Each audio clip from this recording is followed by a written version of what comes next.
નમસ્કાર મિત્રો, Gujju trading YouTube ચેનલની અંદર આપ સૌ મિત્રોનું હાર્દિક સ્વાગત છે. મિત્રો, 2 દિવસના વીકેન્ડ બાદ સોમવારે માર્કેટ ઓપન થયા પછી માર્કેટની અંદર શું બાયરની વાપસી થશે કે પછી જે ફોલ કન્ટિન્યુ માર્કેટમાં ચાલે છે તે કન્ટિન્યુ રહેશે? આવો આપ સૌના મનમાં પ્રશ્ન હશે. તો આ વિડીયોની અંદર તમને એનો થોડા ઘણા અંશે જવાબ મળે તેવી આશા હું રાખું છું. આજે આપણે 2 ઇન્ડેક્સ વિશે વાત કરશું. એક તો બેંકેક્સ, જે બેંક નિફ્ટીની નાની બેન કહી શકાય, અને બીજું આપણું સૌનું લાડલું એવું મિડ કેપ. તો આ બંને ઇન્ડેક્સની અંદર જે પ્રમાણે મેં એનાલિસિસ કર્યું છે મુજબ માર્કેટની અંદર ઘણી મોટી રેન્જ જોવા મળી રહી છે. ઓપ્શન ચેનના ડેટા ચેક કરો તો પણ એની અંદર જ્યાં સાયકોલોજી રાઉન્ડ લેવલ છે એની આજુબાજુ જ ક્યાંક રાઇટિંગ થયેલું જોવા મળે છે. 59,000ના લેવલ ઉપર કોલ રાઇટિંગ છે. એનાથી આપણે નીચે જઈએ તો 58,500 પર પુટ રાઇટિંગ છે. એનાથી ઉપર જઈએ તો 58,000ના લેવલ પર પણ પુટ રાઇટિંગ છે. એટલે 58,500નું લેવલ માર્કેટ માટે બેંકેક્સની અંદર મેક ઓર બ્રેકનું લેવલ કહી શકાય. 58,500ની ઉપર જો ઓપન થયું તો માર્કેટ ઉપરની સાઈડ છે, મતલબ કે અપસાઇડ છે. અને જો 58,500ની નીચે ઓપન થયું તો માર્કેટની અંદર એક નાનો એવો ડાઉનફોલ તમને જોવા મળી શકે. જે લેવલ છે આ, જે મેં તમને મેન્શન કર્યું તે, આ લેવલ આપણા માટે મેક ઓર બ્રેક લેવલ કહી શકાય. કેમ કે આ લેવલ ઉપર એક સ્ટ્રોંગ સપોર્ટ પણ તમને મળી શકે. આ લેવલ ઉપર ગઈકાલે માર્કેટ ઓપન થયું હતું અને અહીંથી જ માર્કેટે બાઉન્સ બેક કર્યો છે. તો આ લેવલ યાદ રાખજો, મેક ઓર બ્રેક લેવલ કહી શકાય. હવે આપણે આવતીકાલે ટ્રેડિંગ કેવી રીતે કરવું, લેવલની તો આપણે ખ્યાલ પડી ગયો કે ચલો 500નું લેવલ મેક ઓર બ્રેક લેવલ છે. પણ માર્કેટની અંદર ટ્રેડિંગ આપણે સેફ ઝોનની અંદર કેવી રીતે કરવું એને આપણે જો ડીપલી જોઈએ તો જે સેફ ટ્રેડર છે તે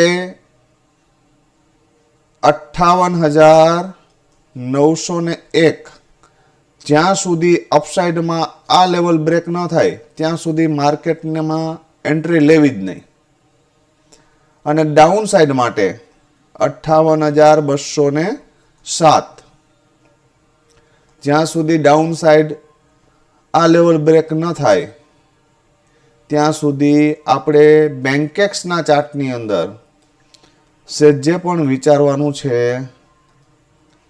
નહીં. શું કામ? કેમ કે માર્કેટની રેન્જ છેલ્લા 2-4 દિવસની અંદર લોંગ થઈ ગઈ છે. એટલે આ રેન્જની અંદર શું કરવું?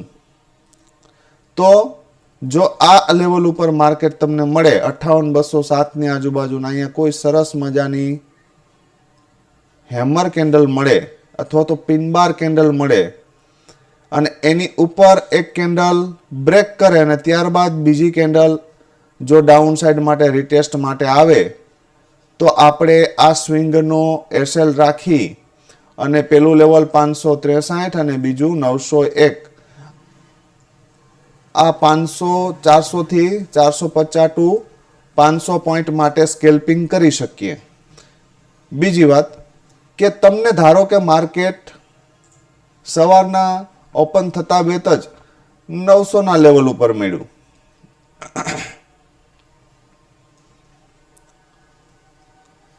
આ લેવલ ઉપર તો શું કરવું? તો આ લેવલ ઉપર પણ સેમ વસ્તુ, તમને કોઈ સરસ મજાની પિન બાર શૂટિંગ સ્ટાર કેન્ડલ મળે અને સરસ મજાની એ કેન્ડલનો લો બ્રેક થાય અને પાછું રિટેસ્ટ આવે, તો જ્યાં સુધી આ હાઈ બ્રેક ન થાય ત્યાં સુધી તમારે માર્કેટમાં ટ્રેડ એક્ઝિટ કરવાનો નથી. અને પેલું લેવલ તમારું આવશે 563 અને બીજું આવશે 207. જ્યાં સુધી આ બંનેની વચ્ચે રહે ત્યાં સુધી આપણે માર્કેટની અંદર આ એક જ સિચ્યુએશન જોવા મળશે. કેમ કે મિત્રો યાદ રાખજો કે 58,000ના લેવલ ઉપર પણ સ્ટ્રોંગ રાઇટિંગ છે અને 59,000ના લેવલ ઉપર પણ સ્ટ્રોંગ રાઇટિંગ છે. જ્યાં સુધી આ બંને લેવલ બ્રેક નહીં થાય ત્યાં સુધી માર્કેટની અંદર કોઈ લોંગ મૂવમેન્ટ પોસિબલ છે નહીં. હવે વાત થઈ કે ધારો કે કોઈ આ બંને લેવલ બ્રેક કરીને જ માર્કેટ ઓપન થાય તો શું કરવું?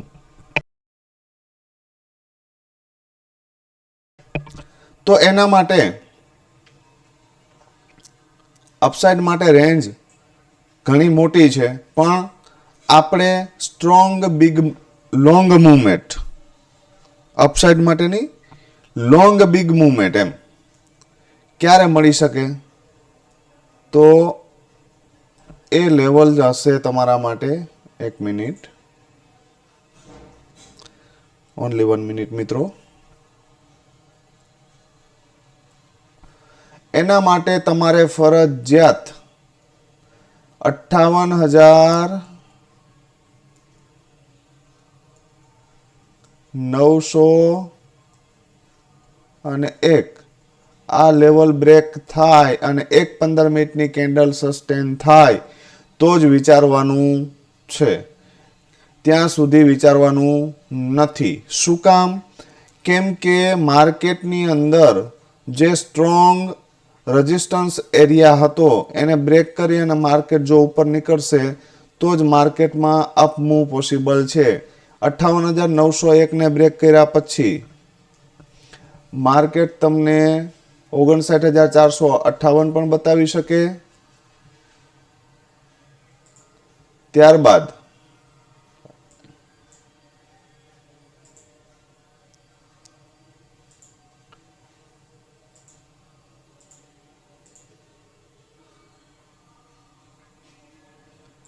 એક જ મિનિટ મિત્રો, પેનનું થોડુંક સેટિંગ બગડ્યું છે તો આપણે એને રીટેસ્ટ કરીએ છીએ. એક જ મિનિટ. ચાલો, 58,901 ને બ્રેક કર્યા પછી ત્યાંથી તમને 400 થી 500 પોઈન્ટની ફાયર મુવમેન્ટ મળી શકે 59,458 સુધી. એ બ્રેક થયા બાદ સેકન્ડ લેવલ તમને મળી શકે 59,724 અને લાસ્ટ એન્ડ ફર્સ્ટ લેવલ 60,187, જેમાં 60,000 થી લઈ અને 60,187 સુધીની મુવમેન્ટ મળી શકે. હવે વાત થઈ આ તો અપસાઇડની, કે માર્કેટ જો અપસાઇડ માટે બ્રેક કરે તો. જો ડાઉનસાઇડ બ્રેક કરે તો, ડાઉનસાઇડ બ્રેક કરે તો એના માટેના લેવલ નોટ કરી લેજો મિત્રો, કે જ્યાં સુધી માર્કેટ 58,207 જ્યાં સુધી 58,207 બ્રેક નહીં થાય ત્યાં સુધી ડાઉનસાઇડ માટે બિગ મૂવમેન્ટ પોસિબલ નથી.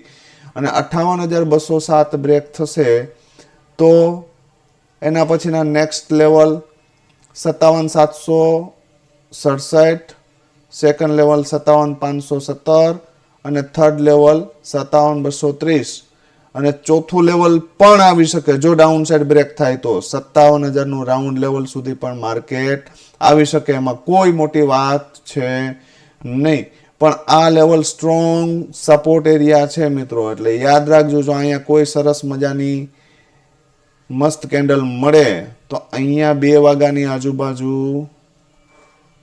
જો માર્કેટ તમને મળી જાય અને અહીંયા આવી સરસ મજાની કેન્ડલ મળે તો માર્કેટ પાછું 57,107 ની આજુબાજુ મળે અને 230 ને બ્રેક કરે તો 517 જોવા મળશે અને 767 જોવા મળશે. અહીંયા સુધીની એક સરસ મજાની મૂવમેન્ટ તમે 400 થી 500 પોઈન્ટની મૂવમેન્ટ જોઈ શકશો. પણ એના માટેની કન્ડિશન એ છે કે માર્કેટ 2 વાગ્યા કે 2:30 વાગ્યાની આજુબાજુ તમને 57,000ના લેવલે મળવું જોઈએ. તો આ તો વાત થઈ બેન્કેક્સની. હવે આપણે જતા રહીએ મિડ કેપ તરફ. મિડ કેપનો ચાર્ટ આપણે શું કહેવા માંગે છે? મિડ કેપની અંદર આજે 2 ગ્રીન ઝોન છે અને 2 રેડ ઝોન છે. હવે તમને એવું લાગશે કે 2 ગ્રીન ઝોન એટલે શું? તો મિત્રો, જે લોકો સેફલી કામ કરવા માંગે છે તેના માટે તો ઉપરનું લેવલ છે 12,907. આને બ્રેક થયા સુધી માર્કેટની અંદર કોઈ બિગ મૂવમેન્ટ પોસિબલ નથી અને ડાઉન સાઇડ માટે 12,731. તમને એવું લાગશે કે આ બંને નો ટ્રેડિંગ ઝોન? તો હા, 200 પોઈન્ટની રેન્જ છે, કેમ કે માર્કેટની રેન્જ અત્યારે મોટી છે, તો એને ધ્યાનમાં રાખીને આપણે હાલવું પડે. માર્કેટની જે કેન્ડલો બને છે એ 50 પોઈન્ટની 40 પોઈન્ટની કેન્ડલો બને છે, એટલે એને આધારે આપણે હાલવું પડે. એટલે આ રેન્જ જે છે એ નો ટ્રેડિંગ ઝોન એરિયા જ છે. પણ આપણે આ જે રેન્જ છે એ લોંગ ટાઈમ ફ્રેમ, મતલબ કે 30 મિનિટ એન્ડ 15 મિનિટની રેન્જ છે. આપણે 5 મિનિટની નાની એવી રેન્જ આપ સૌ માટે કાઢી છે. તો જે મિત્રો થોડા રિસ્કી છે એ 12,857ને બ્રેક કર્યા પછી 50 પોઈન્ટ માટે અપસાઇડ માટે ટ્રાય કરી શકે અને ડાઉન સાઇડ માટે 12,778 આ લેવલ બ્રેક થયા પછી ડાઉન સાઇડ માટે ટ્રાય કરી શકે. પણ આ બંને રેન્જ બ્રેક કર્યા પછી અહીંયાથી અહીંયા સુધી અને અહીંયાથી અહીંયા સુધી જ વિચારી શકાય. આ પછી આ બર્ડન એને પાર કરવા મહત્વના છે. ઉપર માટે સ્ટ્રોંગ તેજી માટે 12,907 અને સ્ટ્રોંગ મંદી માટે 12,731. નહીતર મેં તમને કીધું એમ કે જો અહીંયા તમને સપોર્ટ એરિયા ઉપર સારી એવી હેમર કેન્ડલ અથવા તો કોઈ પ્રાઇઝ એક્શન અથવા તો કોઈ કેન્ડલ સ્ટિકનું કન્ફર્મેશન મળે તો અહીંથી તમે બાય કરી શકો. પહેલો ટાર્ગેટ આ, બીજો આ અને ત્રીજો આ. આ 3 ટાર્ગેટ માટે તમે માર્કેટની અંદર બાય કરી શકો. સેમ કન્ડિશન કે માર્કેટ જો તમને અહીંયાથી કોઈ નેગેટિવ કેન્ડલનું ફોર્મેશન કરે અથવા તો કોઈ પ્રાઇઝ એક્શન નેગેટિવ બનાવે અને જો તમે અહીંથી બેસો તો તમારું પહેલું લેવલ આ હશે, બીજું આ હશે અને ત્રીજું આ હશે. આનાથી વિશેષ કશું છે નહીં માર્કેટની અંદર. એટલે જ્યાં સુધી આ રેન્જ બ્રેક ન કરે ત્યાં સુધી આપણે કશું કરવાનું થતું નથી. હવે રેન્જ બ્રેક કર્યા પછીની પરિસ્થિતિ શું રહેશે અથવા તો અપસાઇડ માટે કયા લેવલ રહેશે અને ડાઉન સાઇડ માટે કયા લેવલ રહેશે. હવે માર્કેટ જ્યાં સુધી 12,907ને બ્રેક ન કરે ત્યાં સુધી આપણે માર્કેટમાં અપસાઇડ માટે વિચારશું નહીં. અપસાઇડ 12,907ને બ્રેક કર્યા બાદ તમને સૌથી પહેલું લેવલ આવશે 13,013, જે એક સાયકોલોજી પણ લેવલ છે અને સ્ટ્રોંગ લેવલ છે. જો આ લેવલને બ્રેક થશે તો જ અહીંથી આગળ માર્કેટ જવાનો પ્રયત્ન કરશે. પણ 99% કેસની અંદર આ લેવલ બ્રેક થાય એવી કોઈ પોસિબિલિટી દેખાતી નથી. જો લેવલ બ્રેક થશે તો 13,103 અને એની ઉપર 13,177 સુધીના તમને માર્કેટ બતાવી શકે. ડાઉન સાઇડ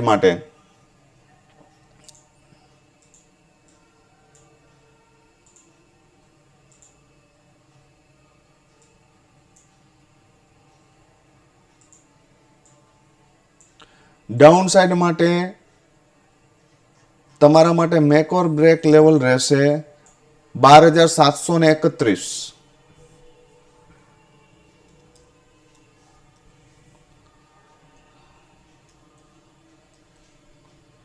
જો 12,731 બ્રેક થાય તો જ માર્કેટની અંદર